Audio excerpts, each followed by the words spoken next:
Инхүү хотын дарганы Батрыг нөөцийн махны үн нийлүүлэлтийн асуудалд буруутай гих үндслэлээр албан тушаалаас нь чөлөөлсөн бол засгийн газрын өнөөдрийн ээлжид бус суралдаанаар махны үнийн өсөлттэй холбоотой асуудлыг хэлэлцэн нөөцийн махны нийлүүлэлт хүртээмжийг нэмэгдүүлэх арга хэмжээ авах харууллаа.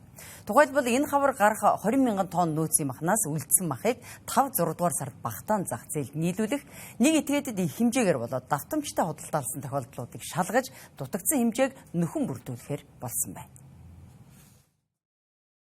Засгийн газраас инфляцийн нөхцөл байдлын эсрэг авах хариу арга хэмжээний тухай тогтоол баталлаа.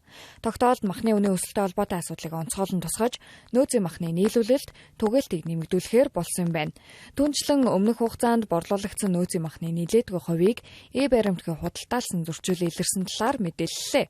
Мөн нөөцийн мах худалдаалахгүй байснаа зохион байгуулалтын санаатайгаар махны үнд нөлөөлсөн байж болзошгүй байх магадaltaй гэж үзсэн байна.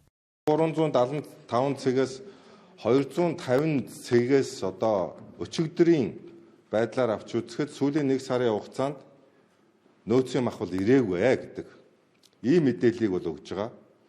За тухайн компаниудаас одоо энэ яагаад тэр байгаа гих 1400 тонн махыг худалдаалахгүй байгаа юм бэ гэнгүүт нийслэл Улаанбаатар хотын ерөнхий менежерээс энийг одоо худалдаалахыг одоо байж бай гэсэн ийм одоо чиглэл өгсөн гэдэг зүйлийг танилцуулсан. За тийм учраас энэ асуудал бол зохион байгуулалттай байж болзошгүй. Зориуд санаатай одоо энэ махны үнийн өсөлтөнд ийм нөлөөлөх ийм ажиллагаа байсан байж болзошгүй гэдэг асуудал яригдж байна. Үүнээс гадна нөөцийн мах худалдаалах хугацааг 15 хоногоор сунгаж, эх 7 дугаар сарын 1 хүртэл үргэлжлүүлэхээр болсон байна. Махыг анхны гэрээний үнээр буюу килограммыг нь 13-аас 15 мянган төгрөгөөр худалдаалах юм байна. Мөн нөөцийн махыг нийлүүлэх гэрээтэй 9 аж ахуйн нэгждэр нийт 1400 орчим тонн мах үлдсэн бөгөөд уг махыг савлаж дэлгүүрүүдээр дамжуулан зах зээлд яаралтай нийлүүлэх ажлыг зохион байгуулахаар болоод байна.